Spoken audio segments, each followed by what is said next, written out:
Nandito tayo mga kagala ngayon sa Tagpuan Hills Resto Bar na matatagpuan sa Barangay GRS.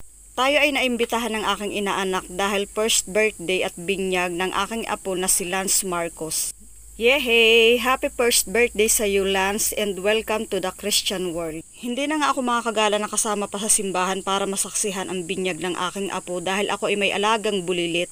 Lagi na lang sa aking nakadikit kaya bago pa ako makaalis ng bahay marami pa rin akong intindihin. Kaya naman dito na lang kami sa Tagpuan Hills Resto Bar tumagpo sa venue nila. Dahil nandito na rin naman tayo mga kagala at habang hinihintay natin si D habang sila ay nag-uumpisa ng kumain, ipapakita ko na rin sa inyo ang magandang view dito sa Tagpuan Hills at ayan na nga yung una natin nakikita, tanaw ang bulubundukin ng Barangay Kabadisan.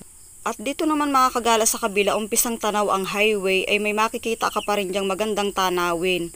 Diba, napakaganda, overlooking talaga at may mga palaruan din dyan ng mga bata kaya kung may kasama ka mga bata ay hindi sila maboboring. At kung gusto mo rin mag-akyat ng motor, may parking din naman kaya okay lang at hindi ka mahihirapang mag-park.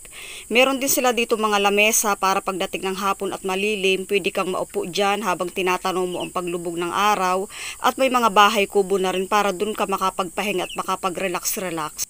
Ito nga pala mga kagala ang aking apo, ang ating celebrant. Ayan, si Lance Marcos. Kaya lang kanina ko pa siyang inaantabayanan, mukhang wala pa rin siya sa mood. Marahil ay naiinita na at napakainit ng panahon kanina mga kagala.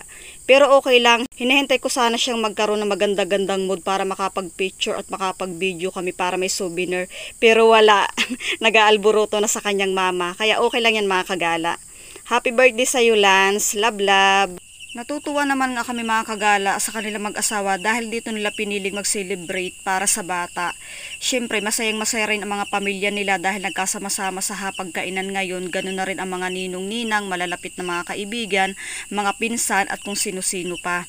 Ayan ang masarap nilang pagkain at dumating na rin naman si D. Ayan, nagla-lunch na siya. At kung sa pagkain din lang namang mga kagala, talagang masasabi kong sulit, hindi kayo mapapahiya sa pag-celebrate dito ng venue. At hindi rin naman nagtagal, ako ay kumuha na rin ng aking pagkain para makakain na rin. Kain tayo mga kagala, thank you Lord.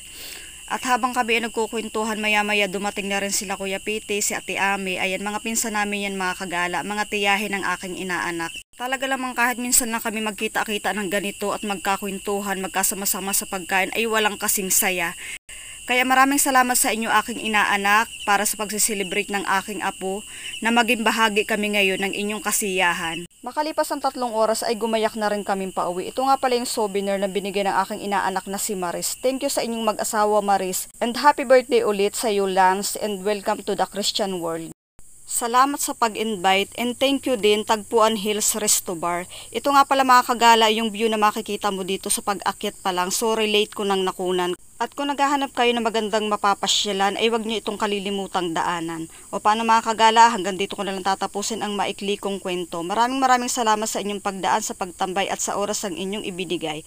Bye!